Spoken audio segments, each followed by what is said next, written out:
and then we'll get it started here in a second. Jim, why don't you give us an overview of the game from your perspective? Congratulations to Oklahoma. They obviously took advantage of, I think we gave up 19 free bases in the first 4 innings. If you'd have told me we were going to score 8 runs against their Friday starter, Sandlin, who I think has been the Saturday guy, or another weekend pitcher, and then the closer, thought we'd had a good chance. But obviously we didn't pitch well. We didn't defend. Just gave up a lot of free bases, and then they got the big hit. So you got to credit them, the 2 big home runs when we set the table. So we'll just have to wear it and be ready to go on Sunday. Okay, first we're going to have questions for the student athletes. If you have a question, please raise your hand and wait to be recognized. Give your name and your affiliation. This is for the benefit of both the players, but also for the folks that are looking on the stream and on YouTube and every place else. Raise your hand. We'll get a mic to you. These start off with questions just for the student athletes. And right over here, I can't see. Mark Garland, CWS 247. Jordan, Trevor, you guys did have a little bit of success hitting. How do you guys build on that and get ready for this next game right away? Quick turnaround. Trevor, why don't you start there? Yeah, I mean, we always know that the bats are going to show up, not every game, but you can just ask that we put together good at-bats and win pitches against, good pitchers. And credit to their pitchers for, filling up the strike zone all day, and that's what they did. But, we know the bats are there, and the runs will come with that. Jordan? Going off what Trevor had to say, really just got to keep putting together good at-bats, just keep battling pitch after pitch. Eventually you'll get to wear them out, and if not, you're going to help the guy behind you. And we keep helping each other, and that's the process and mindset that we take into every game. Okay, up here. Travis. Travis Brown with the Bryan College Station Eagle. Jordan, I know there was a lot of talk before the game about how big this ballpark plays. Playing in center field and hitting that home run, did it feel like it was any other ballpark you played in? Yeah, I mean, it didn't feel like any bigger ballpark. It just felt like a normal ballpark, Going in, you don't think about those things. It's just another field. And so you just go in there with that same mentality, and good things will happen. Okay, next question. Well, if that's it for the student athletes, thank you, and good luck. Good to go. In a couple of days, y'all can go. Just go back to work. Yeah. Okay.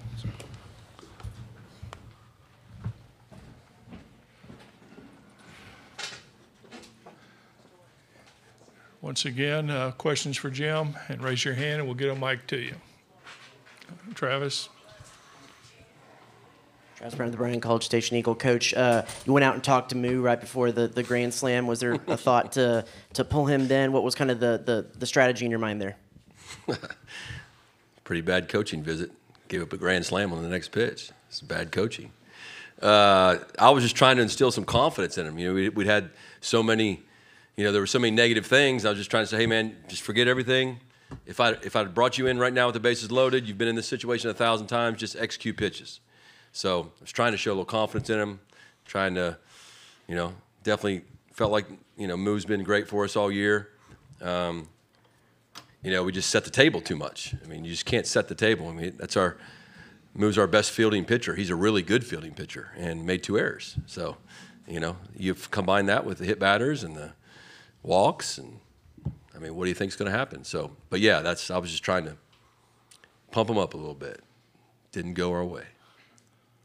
Okay, Mark. Oh, back over here. Mitchell Kutcher, CWS 247. Coach, what's your message to the pitching staff after a game like that today as you prepare for the next game? I mean, you're not going to make some grand change. You are who you are, right? So, my only message will be it would be nice to see, and we've seen it. Moo didn't have a good day today. He's normally been pretty gritty, but you saw the quality of our bats against a really good pitcher, regardless of the score. The grit, Austin Bose had that bat where he was down 0-2 and stayed in it and lined out to the second baseman like that. that exemplifies our team. It doesn't necessarily exemplify all the pitching staff, unfortunately. And in order for us to play deep into this tournament, someone's going to have to give us something, And I think Micah Dallas is capable of doing that. I know Prager is. I know Rudis is. So there's enough guys down there for us to battle in this thing. But we can't give away free bases. It doesn't matter if the game's played in this ballpark at Bellevue East. It doesn't matter. It's bad baseball. And you play bad baseball, you're going to get your tail kicked. Okay, right here. Ben Peck, KAGS, in College Station. Coach, just, with this format, having the day off tomorrow, facing elimination, what's your message to the guys who haven't been here before to not, I guess, dwell on it as opposed to normal weekend, you'd be able to maybe get back out there quicker and shake it off? Yeah, it definitely stinks not getting to play tomorrow. There's no doubt about that. I mean, although the rest is worthwhile. So the message is going to be we still have to be on a one-game win streak. We got to find a way to win one game, and then worry about that after the fact. There's been all kinds of different stories in this College World Series for many years, and we can either cower down and put our tail between our legs and go back to College Station, or we can fight. My money's on our guys fighting. Whether that results in a win or a loss, I don't know, but I guess that's what I'll tell them. Okay, we'll go right here and then over there. Evan Bland, Omaha World Herald. Coach, I know there was a lot of curiosity about how power would play in this park, especially with how the balls have been flying out in college baseball this year. What's your read on that after one game? Well, the ball was carrying in batting practice the last 2 days to right field, that's for sure. I think all the balls that were hit for home runs today those were legitimate home runs in just about any park, both the 2 we hit and the 2 they hit. Ball's definitely changed. I'm not a big conspiracy theory guy, but there are a lot of coaches out there that think the ball has changed a lot this particular season. I don't know enough about the science to say that that's the case or not, but there's no question, whether it be older players or lack of good pitchers, the ball's flying everywhere this year. Back over here to the left. Ryan Brauninger, Texas coach, went to Wyatt Tucker. First time he's pitched in like 5 weeks and really kind of bridged the gap, kept you guys in the game. What'd you think of his performance? Yeah, he did a really nice job once he settled in, started throwing his breaking ball for strikes. And once he started throwing his breaking ball for strikes, he got his fastball down. So he gave us, 3 or 4 zeros there? Yeah, 3 or 4 zeros there in the middle innings. And then when we got it to 4 runs, that was a long inning. I felt like I wanted to finish him with having a lot of confidence, because for us to stay in this thing for a while now, maybe he can come back, in 2 or 3 days and really give us something, and because he did a really nice job. Okay, Travis. Travis Brown with the Eagle. With Detmer, was it just a matter of not having his secondary stuff? Because it seemed like he was able to get ahead with the fastball early, but just wasn't able to get that punch out or get that ground out. Yeah, I mean, he walked the leadoff hitter after getting the 2 strikes, and then on an 0-2 pitch, he just left the breaking ball up that Graham hit to right field, right? We got out of that inning with 1 run, and then I think all 7 runs in the second inning were scored with 2 outs.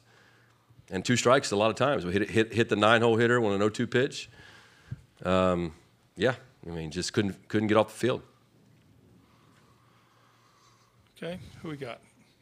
Ben? Coach Ben Peck, KAGS. With Cortez, I know he had that moment where it looked like he was shaking up a little bit, and then batter got on, so y'all took him out. But do you have a sense of kind of where he's at physically? He said it was something with his neck, which he hasn't had any arm issues all year. Had a little hamstring issues. That's why I went out there. I thought maybe his hamstring was bothering him, but I don't know. I mean, it just came out of nowhere, and then he said he felt fine, still throwing 95 miles an hour. Was moderately throwing strikes, but obviously the next pitch he almost killed Pettis. So sorry. Tell Kendall we said sorry. Okay, any more questions for Jim? Okay, All right. see you. See y'all. Thank you.